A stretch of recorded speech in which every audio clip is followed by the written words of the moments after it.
Oh man, oh my God. It's been an absolute roller coaster for the past 24 hours, ladies and gentlemen. Welcome back to the other side of the coin. Look, no one ever wishes injury on anyone. And yeah, we hope that, the injured player recovers quickly enough and they're back into full form. But this might be a blessing in disguise for us. Honestly, this might be a blessing in disguise. Ladies and gentlemen, check this out. Just dropping from Fabrizio Romano literally moments ago. Chelsea and Duran is quiet. No intention to proceed for an injured player.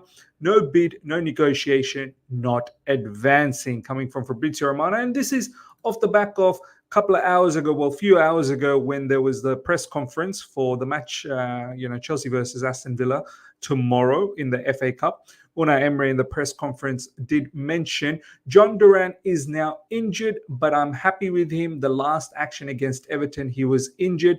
For the next weeks, he is not going to be available. So, look, the Jhon Duran saga, it ended as quickly as it started.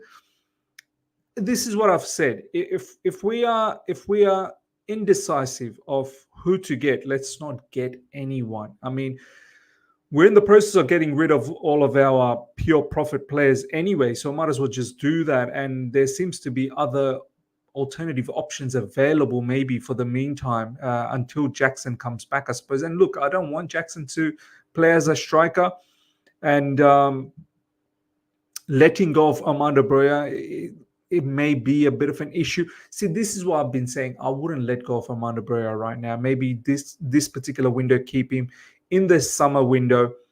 You could potentially earn a lot more from someone like Armando Broja if he does start to do well for the upcoming matches. But if you're so keen to get rid of Armando Broja, and there's always news about Armando Broja, there's news about him today as well, then you could potentially use someone like Cole Palmer up front. You could use Nkunku up front. But then again, Nkunku, can we really rely on him?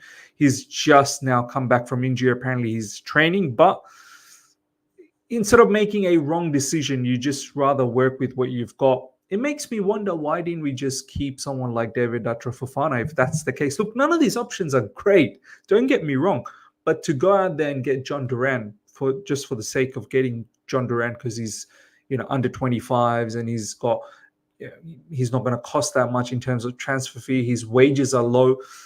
Yeah, sometimes maybe just better not to just bring in players unnecessarily. So look, ladies and gentlemen, this particular transfer link is well and truly over, as I've just shown you guys the news from Fabrizio Romano. But ladies and gentlemen, don't worry, there's another striker that we're linked with. Chelsea have been alerted to potential opportunity with Callum Wilson, who is available for a cut price of 18 to 20 million, coming from Ben Jacobs, Nizar Kinsella, and whoever that final guy is.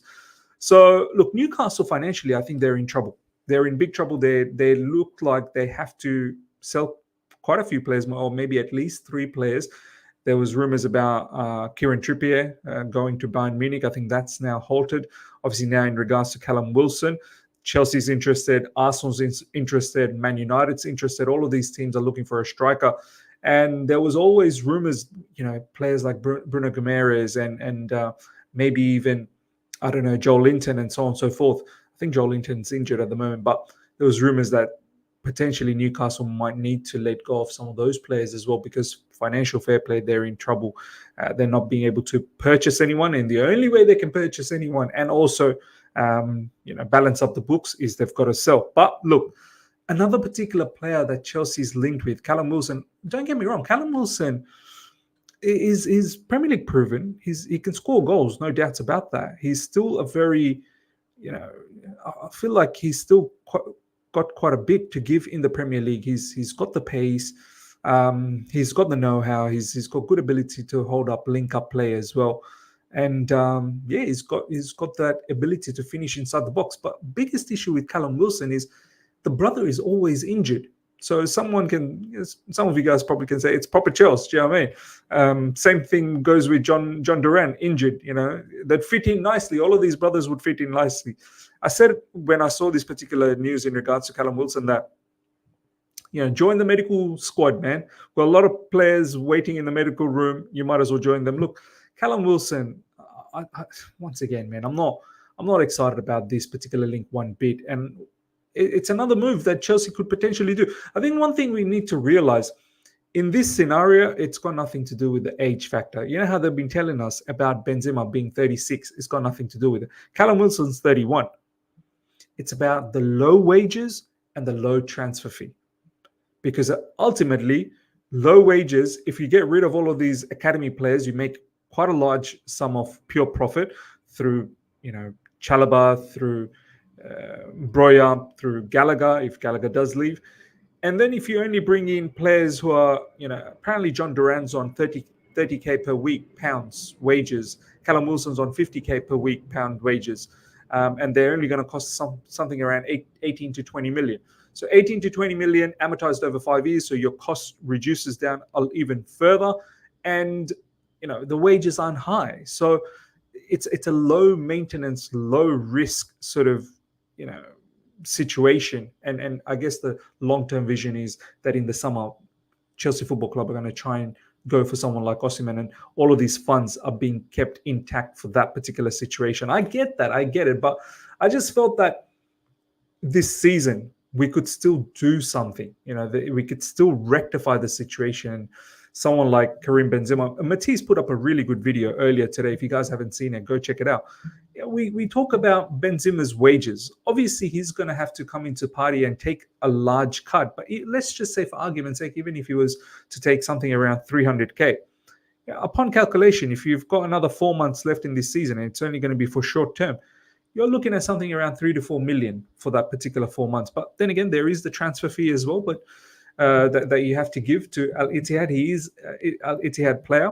So I don't know, maybe financially it was impossible, but if you were able to do the Joao Felix deal last season for, I don't know, something around 13, 14 million pounds, I'm sure you could have done something with Benzema and we could have rectified. And a lot of you guys will say, Benzema is not a sure thing. He's 36, he's old. But come on, man. I'd rather put my money on Benzema as opposed to Jhon Duran and Callum Wilson. And Callum Wilson, I don't even know if he's fit at the moment, to be honest. I'm pretty certain he's still injured, or maybe he's just returned back. But talking about his injuries, check this out, ladies and gentlemen. Callum Wilson's injury record over the past 5 seasons. Look at these, 30 days missed. Already this season, 30, 31 days, 13 days. That's 4, 6, 10, 14 games missed this season already.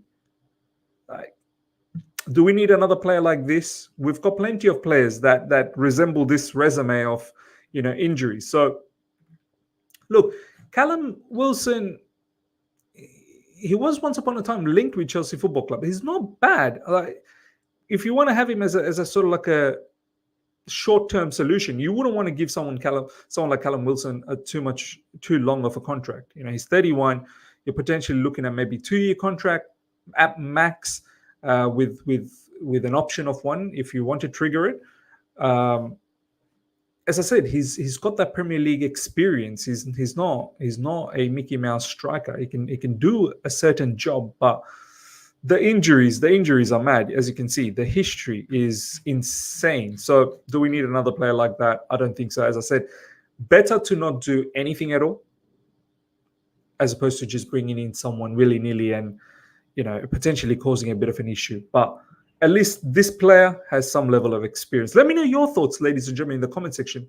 What do you think about Callum Wilson in regards to him coming to Chelsea Football Club? Obviously, Jhon Duran seems to be dead at the moment, that particular news. Next up, Wolves were in talks with Chelsea over a loan plus obligation of 30 million for Broja, but they've now paused talks due to FFP. A lot of these football clubs, financial fair play, they're very concerned.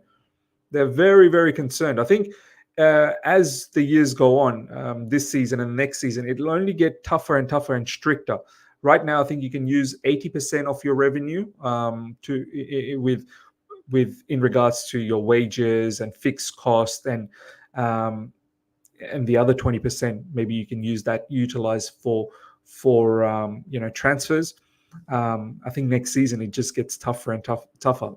Overall, a lot of these teams, they're gonna have to find different ways, and that's why we're starting to see a lot more loans. And after the loan, maybe an option to buy and so on and so forth. But yeah, Wolves were linked apparently to buy Chelsea's Armando Broja, but they backed off. Next up, also, Chelsea are expecting further approaches for Broja around 30 to 35 million mark, with Fulham in the mix, so another team in the mix. There's a lot of options for Armando Broja. West Ham is interested. Fulham are interested. Wolves, well, they were, not anymore. But Chelsea are adamant to get somewhere around 30 to 35 million. And I think that's probably the right price for Armando Broja.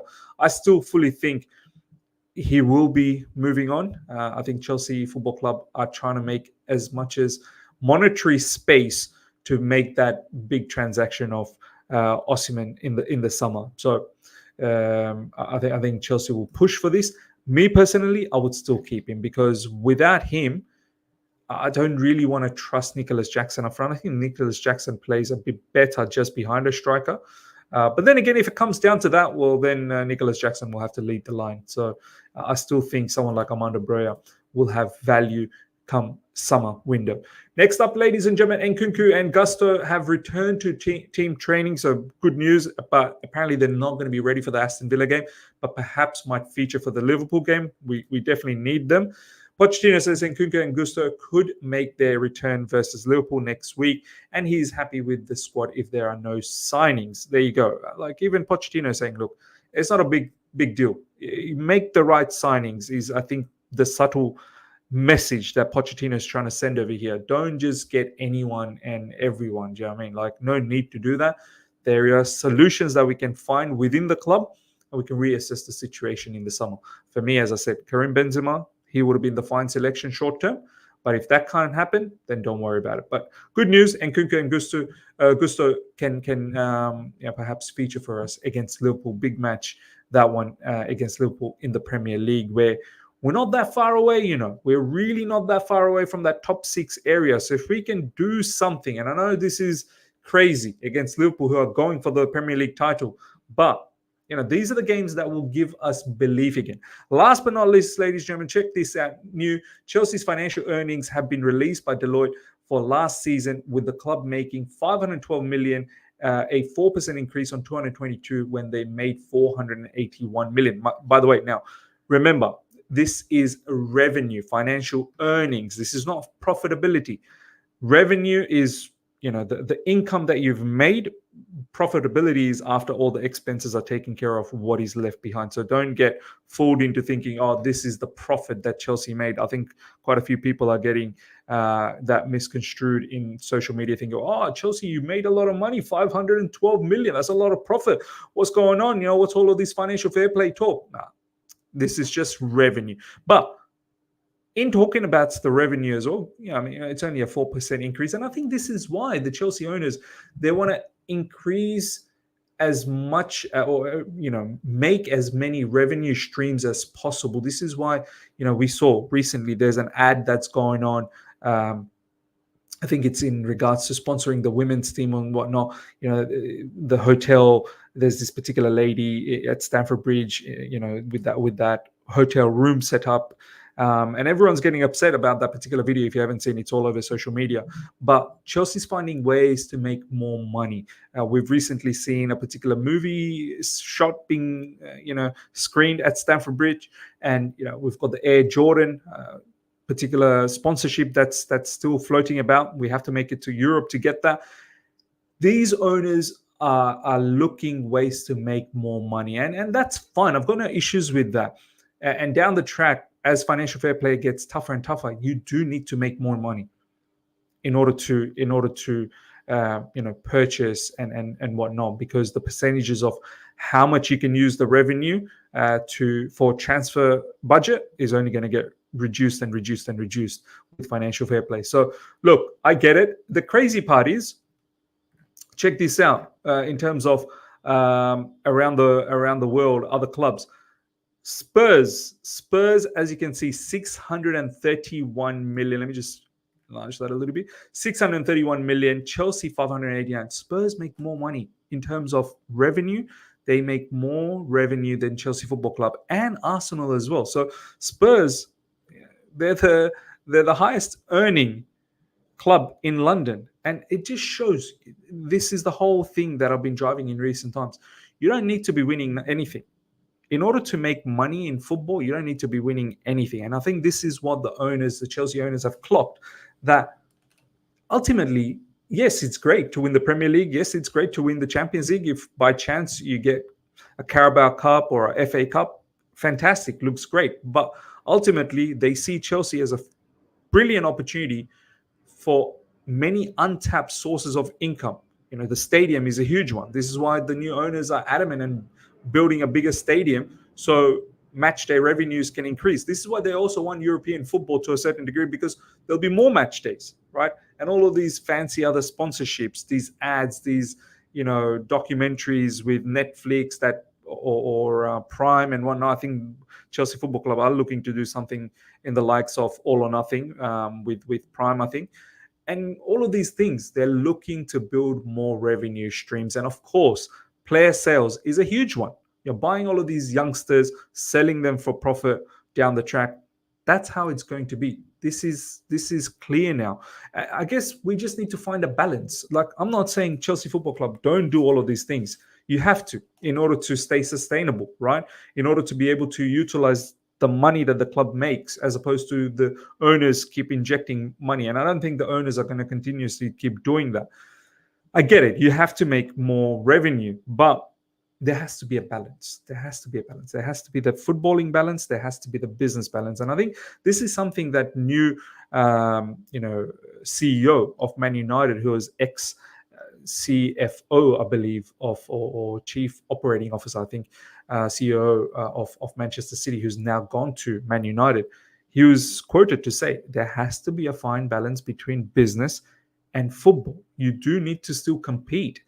And if you keep buying these young players and then you develop them and then let go of them, you're always going to be forever in that cycle of not having a team that's going to be able to compete. Because by the time they are able to compete, you've got rid of certain players for more profit and revenue for the club. And it reminds me of the Arsenal days, where under Arsene Wenger, where they would create a particular team when it's just there to compete, and boom, players like Cesc Fabregas gone, players like Samir Nasri gone, players like Robin van Persie gone. So I just don't want to see Chelsea Football Club being like that down the track, but I get the feeling maybe that might be the case. So, ladies and gentlemen, let me know your thoughts about everything we spoke about, especially in regards to Jhon Duran and Callum Wilson.